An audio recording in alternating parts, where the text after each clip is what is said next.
The Last of Us Part 2 is a game that a lot of people weren't sure if they even wanted. The first game ended so perfectly that a lot of gamers, myself included, would have been fine if we never got a sequel. But lo and behold, a sequel was announced and we all awaited its release with a mixture of excitement and trepidation as we wondered whether or not it could live up to the original game. Well, the game's out now, and in some ways it surpasses the first game, but in other ways, and some would argue more important ways, the game falls far short of the first game. It's not an exaggeration for me to tell you that The Last of Us Part 2 is probably going to end up being the most disappointing game of the year to a lot of people. And unless Cyberpunk 2077 ends up being a complete shit show, I think I'm in the same camp with those people. Now keep in mind that just because a game is disappointing doesn't necessarily mean it's bad, because this game isn't bad, but I can't really pretend that I enjoyed it all that much either. I also want to let you know that I was completely spoiler-free going into the game. Ever since the leaks happened, I was on full alert avoiding spoilers for a couple months, and it was honestly a pain in the ass since most of the content I view on YouTube is related to gaming. I even went so far as to have my brother, who did see the leaks, watch certain videos before I did just to make sure there weren't any spoilers if I thought there might be. So none of my opinions of the game were formed before I actually played the game. Usually the structure of my reviews goes like so. I talk about the presentation, then story, then gameplay. But for this video I'm going to talk about story last as it's the biggest part of the game and where all the spoilers are. I played The Last of Us Part 2 on the PS4 Slim for one playthrough on normal difficulty. This video will be spoiler free until a certain point, which I will give a spoiler warning for and a timestamp to skip to avoid spoilers. You have been warned. The first game was no slouch when it came to its visuals, and the sequel improves on them in basically every way you can think of. This is a stunningly gorgeous game. Seattle is beautiful in its realization of a destroyed city with buildings in various states of disrepair and ruin, as well as foliage reclaiming areas that were once taken over by humans. Streets are split open and flooded, homes are ransacked and falling apart. I don't think I've seen a better portrayal of an apocalyptic city in a video game. But there are other areas you'll get to visit as well, like Jackson, with its snowy mountains and the forest outside of Seattle that are all equally as beautiful as the rest of the game. And some of the vistas and views that you'll come across are simply breathtaking. Naughty Dog have always been good at pulling off beautiful environments like these, but they're also as well known for the little details they put into the environments. Each interior area, be it the inside of a house or store, is littered with items from people who used to live there, as well as other areas having their own stories that you can figure out through notes and environmental storytelling. It feels like every square inch of this world was meticulously created by some of the best artists in the business. Character models and animations have just as much effort put into them. Every character model is highly detailed, and the game even has a model viewer where you can unlock character models to look at them. The animations in the game are simply the cream of the crop.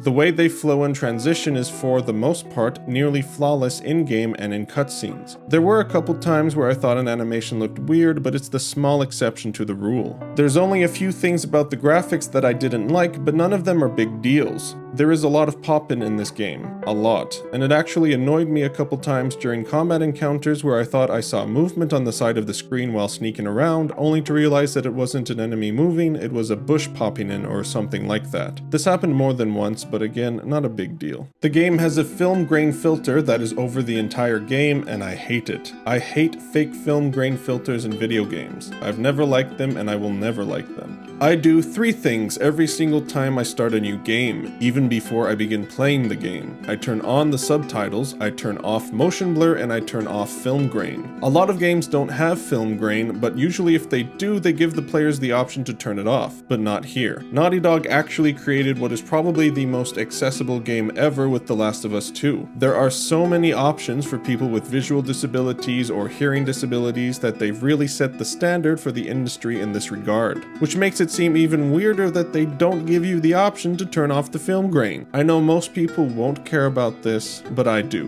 Once more, it doesn't ruin the game, but it did annoy me. Also, am I the only one who thought the kids in the game looked fucking weird? Like they look like strange little gnome people. They creep me out. The sound design is really great. The infected sound just as disturbing as they did in the first game, and I think that they actually sound a little more unsettling here, especially with one of the new infected that the game introduces, whose growls and grumbles of pain and rage never failed to make the hair on the back of my neck stand up. A new faction introduced, called the Seraphites, communicate with each other through these really bone-chilling whistles that made my skin crawl whenever I heard them. I will say that sometimes some of the sound effects might be a little too loud, because the sounds that Ellie makes when she's sneaking around can be loud to the point where I don't actually believe that the enemies don't hear her. But all in all, the sound design is done very well. The acting is as good as it was in the first game, meaning it's some of the best ever put into a game. The facial animations really help sell the performances, but even if you just heard the voice acting without seeing the characters, you would still be as impressed. Ashley Johnson and Troy Baker return as Joel and Ellie, and hearing their voices again was awesome. And Laura Bailey, who plays Abby, really got to strut her stuff in this game as well. Gustavo Santaolalla returns to compose the sequel's soundtrack, and while it is a great score, I don't think it's as good or memorable as the first games. Part of that is probably because overall the game doesn't have as much music in it as the first game, or at the very least, there's more sections of the game that don't have music.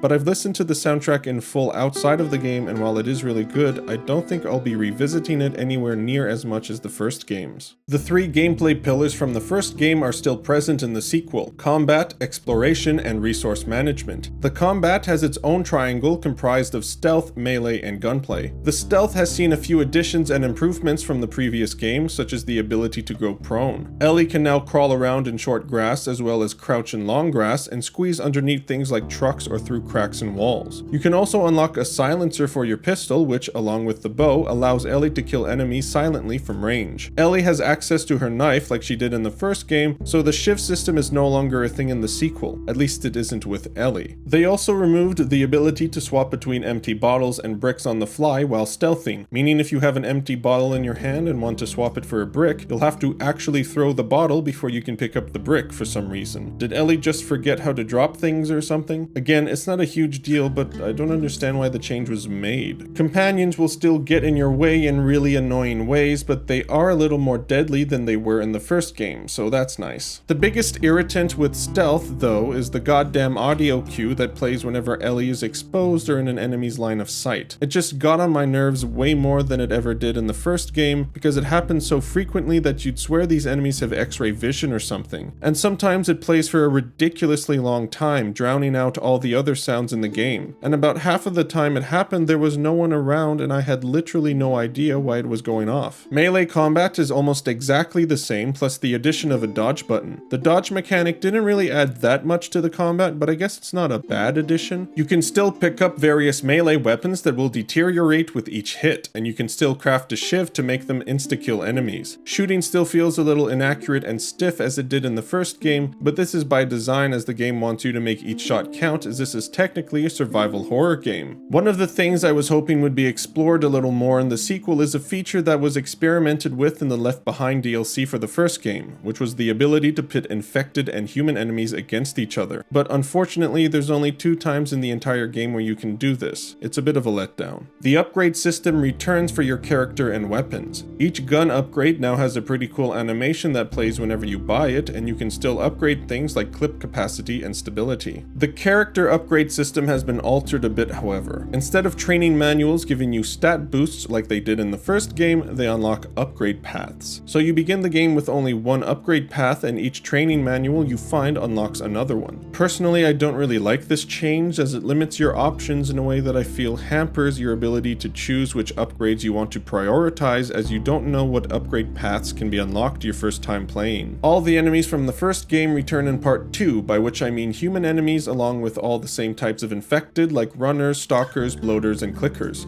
There are a handful of new enemies, a couple of new infected, one of which is a boss enemy that you only fight once that I won't spoil here, but trust me, it's a pretty fucking awesome fight, and the Shambler. The Shambler emits acidic smoke, so you have to stay away from it, and once it dies, it expels the last remnants of said smoke from its body in a large explosion of acid that makes the area that it died in cause damage to you if you move through it before the smoke dissipates. Dogs are another new enemy the game introduces. Dogs can track your scent and hunt you down, forcing you to stay on the move once a canine gets on your trail, lest it catches up to you and gives you a good chomping. At least that's what they're supposed to do. But the only time in the entire game where I was ever actually pursued by a dog in this manner was in the scene that the dogs were introduced in, and you can't avoid being tracked by the dog in this part. Part of this is because I prioritized taking out the dogs and their handlers before they got the chance to pick up my scent, but there were a handful of times where I was pretty close to the dogs and they still didn't pick up my scent. I would imagine the dogs being much more of a nuisance on harder difficulties, but on normal they really don't amount to much of a threat. Other than the dogs and the shamblers, there really aren't any other new enemies worth talking about. The Seraphites have these big enemies that I nicknamed Big Berthas during my playthrough, but they're still just regular humans that can be taken out with a couple bullets. I think now is the time to bring up the biggest issue with the game as a whole, the pacing. My god, this game has some issues with its pacing. I had to force myself to keep playing multiple times, and even then I couldn't play the game for longer than 3 hours at a time. The three main issues with the pacing are the length of the game, the gameplay loop and how it's used, and the story structure. I'm gonna focus on the first two for now and talk about the story structure in the story part of the video. The biggest issue with the gameplay loop is how long each section goes on. Just like the first game, it consists of exploring the environments you travel through, gathering resources like ammo or crafting supplies, and fighting through combat encounters. The environments of part 2 are much larger than the environments in the first game, and during the earlier parts of the game I was really enjoying that fact. But after a while it became less and less enjoyable and more tedious and repetitive. If in the first game there would be 2 or 3 places to explore and gather resources in an area, in the sequel there's 5 or 6. So a lot of the game is spent just walking from one destroyed house to another to pick up all the items you can find, then walking to another house and picking up the items in that one, then walking to another house and doing the same thing again, and so on and so on. Not helping matters is the return of the ammo and resource limit that I thought was a little dumb from the first game. In the first game, the issue I had with it was that it didn't really make sense for characters that were in the positions that Joel and Ellie found themselves in, i.e. fighting for their lives with limited resources at their disposal, to just leave behind bullets or shivs or medkits. That disconnect from the narrative still applies here, but this time around, since you're doing so much more exploration, you come across a lot more resources. But the way that I played the game, which was also the way I played the first game, was to try and be as stealthy as possible, even going so far as to restart encounters if I felt like I didn't like the way a fight was going and wanted to try and do better. I also always try and use as little resources as possible in survival horror games and to try and collect as much ammo and items as I can just because I like doing it. However, it felt like the game was actually punishing me for playing like that, as I would get to the end of an encounter with a lot of my resources still maxed out, only to explore the area and have basically nothing I could actually pick up because of the item and ammo caps. This greatly discouraged me from exploring areas after a while because what was the point? I couldn't even pick up 80% of the resources I came across, so I only continued to explore because of the notes you can find. My favorite survival horror franchise is Resident Evil, and I recently played through RE3 Remake and did a review on it if you're interested. And in that game, resource management is also a huge part of the whole experience. Except unlike The Last of Us 1 and 2, there aren't arbitrary limits as to how many resources you can have. I mean, the game does limit your inventory space and have a limit to how much ammunition or items can occupy one tile of that inventory at a time, but it also allows you to store any extra ammo or items that you find. So figuring out what to bring with you and how much to bring with you becomes a very engaging part of the game depending on how well you're able to use and save your resources. But The Last of Us just forgoes this entire potentially interesting part of resource management, forcing you to just leave behind invaluable resources. You know what I felt whenever I actually came across a fight that made me use up a lot of my ammo and items? Annoyed. I felt annoyed that I wasn't able to bring all that extra ammo I came across in earlier sections. It just feels like the game is trying to artificially create tension by doing this, but it doesn't work for me, it just feels cheap. I'm sure this doesn't bother a lot of people, but it really bothered me. I mean, an easy fix for this issue would have been to have Ellie's backpack be an actual interactable inventory like in a Dead Space or Resident Evil. Give us a finite amount of space in her backpack and let us choose what we want to prioritize. Like we can only fit a certain amount of items used for crafting crafting like scissors or tape in one pocket of the backpack, and if we choose to fill up said pocket with scissors and tape, then we can't carry things like bottles for silencers. It would have added a much more interesting aspect to the resource management part of the game, instead of the resource management amounting to just walking around each environment pressing triangle until the game doesn't let you anymore. Combat encounters are also long and drawn out. The combat scenarios that you play through are actually much more interesting than in the first game, with a lot more enemies per encounter and a lot more room to use in combat areas. There's also a much bigger emphasis in part 2 on verticality in the combat, as many spaces have multiple levels to the combat areas. Some of these combat encounters have really impressive level design that allows for multiple routes to take, and just like the exploration, I was enjoying it for the first half of the game. But eventually, encounters started to feel more and more like obstacles, preventing me from continuing the story, and less like fun or interesting parts of the game in and of themselves. This is because a lot of these encounters are simply too long, with too many enemies, and take place in areas that are too big. If a combat encounter would last 5 minutes in the first game, it would last 10 to 15 minutes in the sequel. And over time, the combat became incredibly repetitive, which was due in no small part to the pitiful lack of enemy variety. And the worst part about this was how the game structured itself. There would be whole levels of just walking around and exploring, then a combat encounter would happen, then back to walking around and exploring, then another combat encounter, then some more walking, then some more fighting, with nothing really interesting happening for sometimes an hour of game time. So when you combine the overly long, drawn out, and repetitive combat encounters and pair it with the overly long, drawn out, and repetitive exploration parts, you end up with a gameplay loop that became incredibly tedious and boring long before the game was over. You could easily shave off 4 to 5 hours of gameplay by cutting a combat encounter here or an exploration bit there, and the game would be better for it. The first part of this story section will be spoiler free, so don't worry about that. The story of part 2 is not what I expected it to be or even what I wanted it to be, but it's not fair to judge a game by what it isn't, so in that case, how is the story of The Last of Us Part 2? Well, it's not great. There are some issues with the writing, there's a lot of things that feel contrived due to coincidences and characters making decisions that either don't make logical sense or aren't consistent with who they are as characters. The story is also structured in a less traditional way, with lots of cuts between characters and flashbacks within flashbacks, and dream sequences within flashbacks, and it's honestly pretty messy.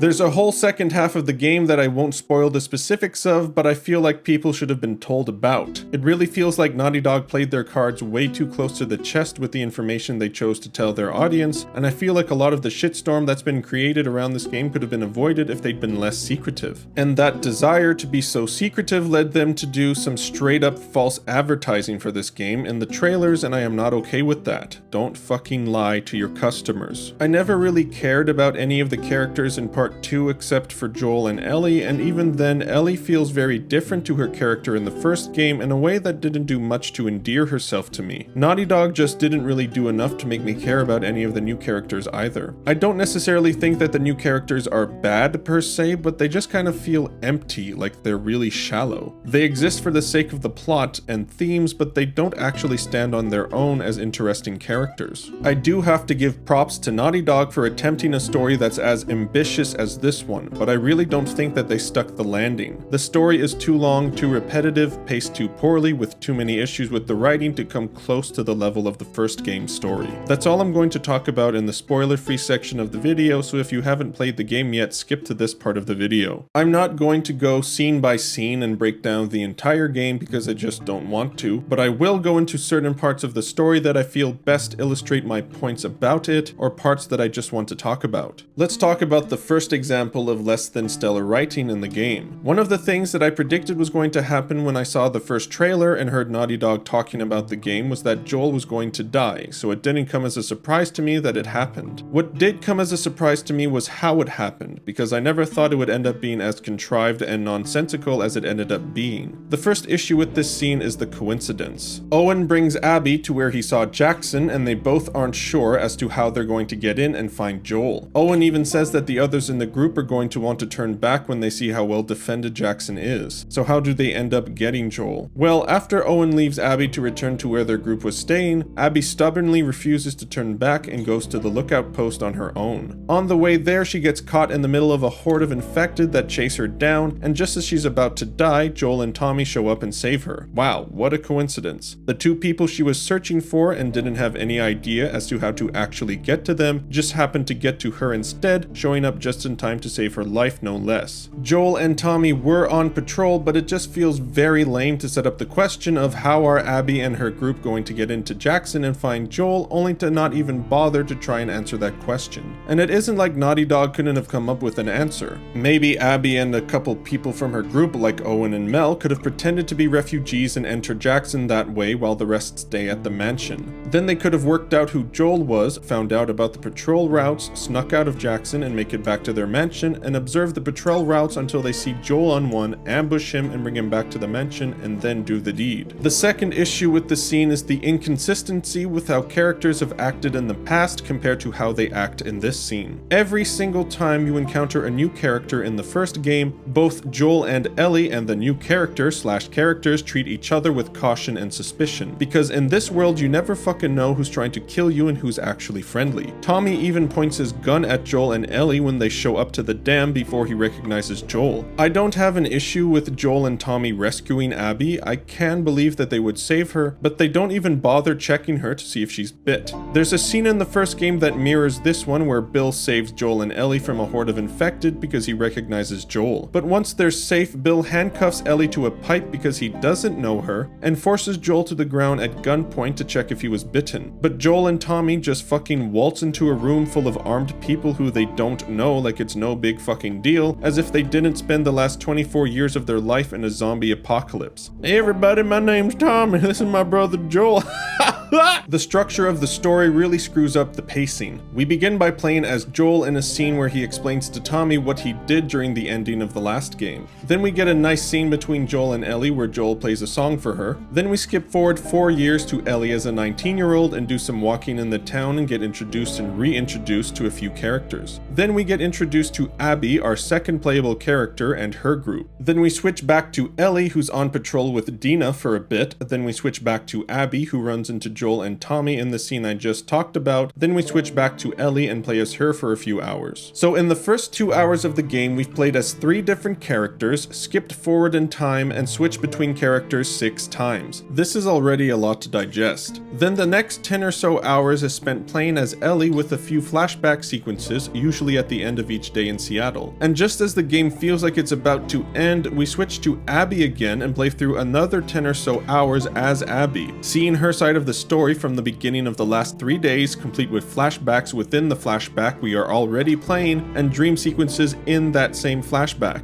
Holy hell, did this kill the pacing. I understand that that's what Naughty Dog were going for, but just because it's what they were going for doesn't mean I have to like it or think it's good. And for the record, I actually didn't have a problem with the idea of playing as Abby and actually enjoyed quite a few parts of her side of the story. I just don't understand why they chose to do it this way. And then there's the part that takes place after the farmhouse, which believe me, I'll get to. The story could have been told in a much less convoluted way, and I think it probably would have been better for it. So about that false advertising. In one of the trailers, Joel is seen in a part of the game where he can't be because he's dead. Naughty Dog switched out Jesse's character model for Joel's and got Troy Baker, who's Joel's actor, to record Jesse's line for the trailer. They also switched Joel's younger model for his older model in a couple other scenes so that people wouldn't realize they were flashbacks. I want to be clear that I don't have an issue with trailers being edited in a way to misdirect people. Like, the trailer seems to have been edited to imply that something was going to happen to Dina, but in actuality it was Joel who died. This is fair game as far as I'm concerned. What isn't fair game is literally lying about what's actually going to happen in the game, a game which is a product that you are asking your customers to pay for. Another major issue I have with part 2 is that I feel like the game puts the plot and theme of the story above the characters. So much so that it feels like some characters don't serve any purpose other than to be a plot device. Take Jesse for example. He has maybe 20 to 30 minutes of screen time in a 25-hour game and doesn't really get developed in any meaningful way other than being Dina's ex-boyfriend before he unceremoniously gets killed off by Abby. It honestly feels like Jesse existed only to get Dina pregnant and then die so Ellie could have the ideal life of living on the farm with Dina and their son without Jesse being there to make things awkward, just so that she can throw it away in her pursuit of vengeance against Abby. I have a lot to say about this whole ending part of the game the last 2 hours or so. Firstly, the cut from Ellie and Dina lying bloody on the ground to the start of the farmhouse scene is so abrupt and jarring that I honestly thought it was a dream sequence, and I'm not the only one who did either. It's also the first instance in the game that we have a change in time that isn't accompanied by a confirmation of said change like a 1 year later appearing on the bottom of the screen, which only added to the confusion. Why they chose to do it this way is beyond me. The theme of violence begets violence or revenge leads to nothing good is an interesting one, but it's not new or original. But you'd be forgiving for thinking that because you really get the feeling while playing through part 2 that Naughty Dog seem to think that either they're the first ones to ever tackle it or no one has ever tackled the theme as well as they have before. At every step of the journey, we are reminded over and over that violence begets violence, revenge leads to nowhere, just pounded into our fucking skulls. Abby and Ellie aren't so different, we're told, as we play through parallel after parallel after parallel. It's so repetitive and bloated that I stopped caring about the story hours before the game ended, even though I still wanted to see how it ended, just cause by this point I had already sunk over a dozen hours into the game and just wanted to see it through to the end. But the end just would not come. Instead of ending the game with Ellie learning the lesson the game was trying to teach her after Abby chose to end the cycle, the writers choose to have Ellie keep on going just in case you didn't fucking get it yet. Violence begets violence. Do you get it now? Yes! I fucking get it. I got it 10 fucking hours ago. That's why the final fight in the game just felt so unnecessary to me. This is the only time in the entire game that I was actually affected by the violence in the game, but I don't think it affected me the way Naughty Dog intended it to. After 25 goddamn hours of hammering the point home, long after the nail was mangled beyond repair and the hammer broke, I just resented the game for making me have a knife fight with an emaciated character who had no fight left in her just to reiterate the point one more fucking time. It felt so tasteless, cheap, and unnecessary that it honestly just pissed me the fuck off. Speaking of cheap, the game pulls every page out of the book you can think of to tell its story. Dogs get killed, Ellie brutally tortures one of Abby's friends for her whereabouts, then is shooketh by what she did. Ellie accidentally kills a pregnant woman who was wearing a big jacket so that Ellie couldn't tell she was pregnant, and for some reason no one tells Ellie that she's pregnant. It's also obvious and by the numbers that it's hard to take seriously. Just to illustrate my point, the end sequence where Ellie leaves Dina behind to go after Abby is extremely similar to the end sequence of Red Dead Redemption 2, a game that came out 2 years before The Last of Us Part 2. Spoilers for the ending of Red Dead 2 and Red Dead 1. At the end of the game, Sadie shows up to John's house where he lives with his family to tell him that she's located Micah, the villain of the game and the person who was most responsible for the destruction of the gang and the death of John's friends, including Arthur, who was the main playable character for the majority of the game. John's wife Abby, no relation, pleads John not to go because he could potentially die. John decides to go anyway, leaving behind his wife and son to get revenge on Micah for what he's done. John eventually finds Micah, and this is where the games differ a bit. John kills Micah, getting his revenge, and makes his way back home. But his decision to go get vengeance is what allows the law to track him down, which leads to the events of the first Red Dead, which ultimately leads to John's death. This in turn leads John's son Jack to avenge his father by killing the man who killed his father. Another story about the cycle of violence that was, in my opinion, told much better than The Last of Us 2. Finally, the placement of the scene where Joel and Ellie talk and Ellie says she wants to try and forgive Joel for what he did makes no sense, which is a shame because it's actually my favorite scene in the entire game. But putting the scene at the end of the game is like putting Sarah's death at the end of the first game. Picture this. As Joel is driving Ellie away from the Fireflies, we cut to a flashback 20 years ago with Joel and his daughter, and we found out, oh, the reason Joel wouldn't give up Ellie is because he had a daughter who died and he doesn't want to give up his new daughter figure. But Naughty Dog didn't do it that way because it would have felt cheap, like they pulled it out of their ass, which is how this scene feels to me because of where it's placed in the story. And it's not a plot twist like the ending of The Sixth Sense or something. It doesn't recontextualize the story or characters in any meaningful way. You don't put a character's motivation for their entire quest at the end of the story. Something else I thought was a little bit weird was how they handled the whole idea of different perspectives in the game. We as the player understand where each character is coming from, both Ellie and Abby. We see both of their stories and perspectives during the game, but the characters don't ever actually come to any sort of understanding with each other. That whole idea of different perspectives is something that only the player gets to learn about or understand, but the characters never learn that lesson because it's never actually brought up in the story with the characters. It's a very bizarre disconnect. There's a lot more I could talk about in this video with regards to the story or the handling of the leaks from Sony and Naughty Dog, to the extremely divided reaction from fans, to the god-awful crunch that the developers went through, but I think I'm going to cut myself off here. I've basically been thinking about this game all the time since I finished playing it, and I'm just done. I don't want to think about or hear about this game anymore. I don't hate The Last of Us Part 2, but I don't really like it either. I don't know if I'll ever replay it. I probably will, but if I do, it's not gonna be for a long time. If you're someone who loved the game or enjoyed it more than me, then I'm happy for you, genuinely. I'm glad that a lot of people were able to get something out of a game that I wasn't able to get much out of.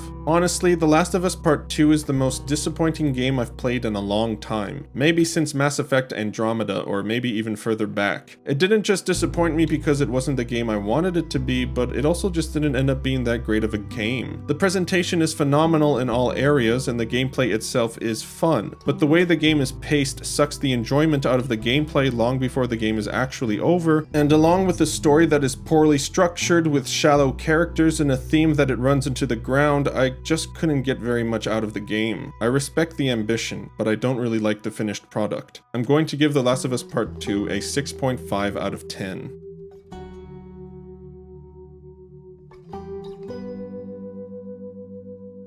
I'm so glad that I'm done with this video. I just want to move on to the next game.